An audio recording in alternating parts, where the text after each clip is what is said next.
네, 오늘은 우리 사회에 좀 조용하지만 큰 울림을 주신 분이죠. 경남 진주의 어른 김장하 선생의 삶.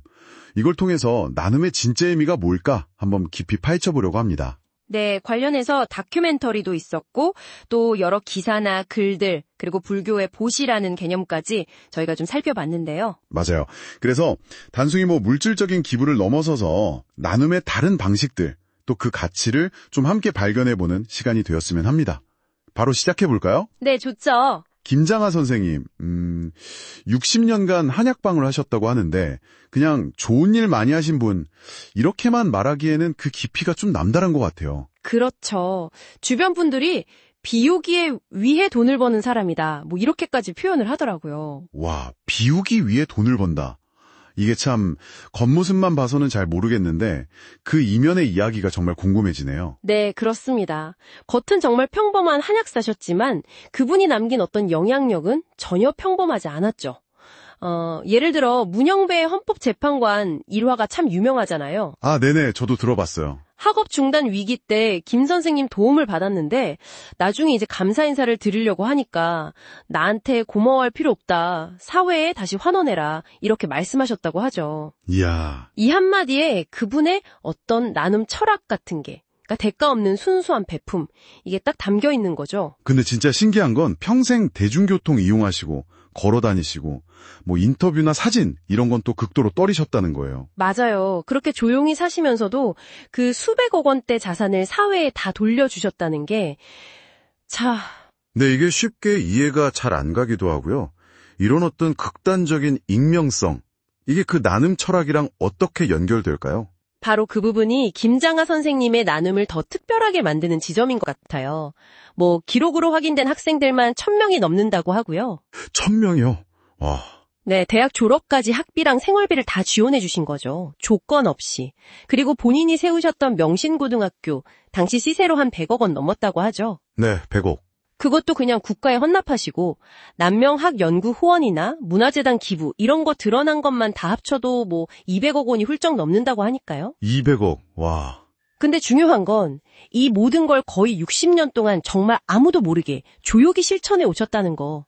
그러니까 나눔 그 자체에만 집중하신 거지 명성이나 인정 이런 거는 전혀 바라지 않으셨다는 증거 아닐까요? 그러네요. 이게 바로 전문가님이 말씀하신 보시의 본질과도 맞닿아 있는 것 같고요. 그렇죠. 아, 그리고 진주문고, 여태운 대표님 이야기도 참 기억에 남아요. 서점이 2번이나 큰 위기가 있었는데 그때마다 김 선생님이 아무 조건 없이 큰 돈을 그냥 내주셨다고요? 네, 맞습니다.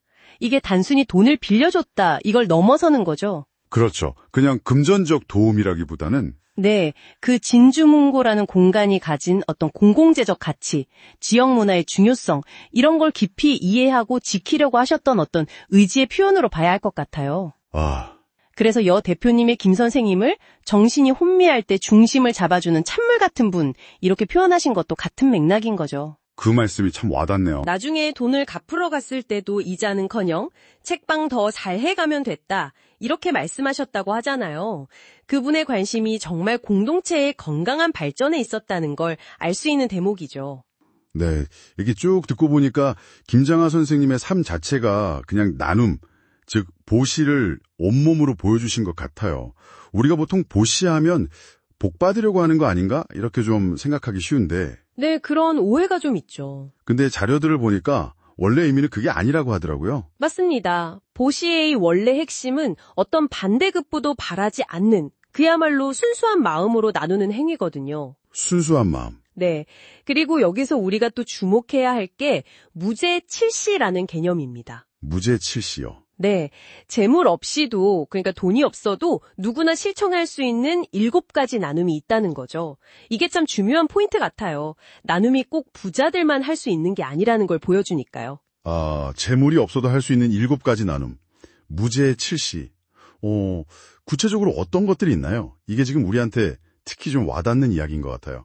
네. 예를 들면 화안시라는 게 있어요. 이건 밝고 좀 부드러운 얼굴 표정으로 사람을 대하는 거예요. 온화한 얼굴빛 나눔이죠. 아, 얼굴 표정으로도 나눔이 되는군요. 그럼요. 그리고 언시시는 따뜻하고 공손한 말씨. 좋은 말로 상대방을 편안하게 해주는 거고요. 이것도 정말 중요한 나눔이죠. 생각해보면 김장하 선생님이 평생 보여주신 그 경선하고 온화한 태도도 이런 비물질적인 나눔의 실천으로 볼 수 있겠네요. 정확합니다. 또 몸으로 직접 돕는 신시시, 또 좋은 마음으로 어떤 자비심으로 상대를 바라보는 안시시 같은 것도 있고요. 그냥 일상에서 마음만 먹으면 얼마든지 할 수 있는 것들이죠. 네. 결국 김장하 선생님 이야기가 우리에게 이렇게 깊은 감동을 주는 이유가 뭐 기부 액수가 엄청나서만 아닌 것 같아요. 그렇죠. X보다는 그 태도. 네, 수십 년 동안 변함없이 보여주신 그 삶의 태도, 그리고 물질 너머의 가치를 나누고자 했던 그 마음 자체, 거기에 있는 게 아닌가 싶습니다. 네, 오늘 저희가 김장하 선생님의 그 조용한 삶을 통해서 겉으로 막 드러나진 않지만 세상을 정말 따뜻하게 밝히는 나눔의 힘을 본 것 같습니다. 그리고 또 무죄칠시를 통해서 꼭 대단한 뭔가가 없어도 우리 각자가 이미 가진 것들로 충분히 나눔을 실천할 수 있다는 것도 확인했고요. 네, 이 김장하 선생님 이야기와 또 무죄칠시의 가르침이 여러분의 일상에 좀 작은 영감이 되었으면 좋겠네요. 오늘 당신의 표정 하나, 또 말 한마디, 아니면 작은 어떤 행동 하나가 주변에 어떤 긍정적인 영향을 줄 수 있을지 한번 생각해 보시면 어떨까요? 당신만의 무죄칠시는 무엇일지 한번 고민해 보는 그런 계기가 되기를 바랍니다.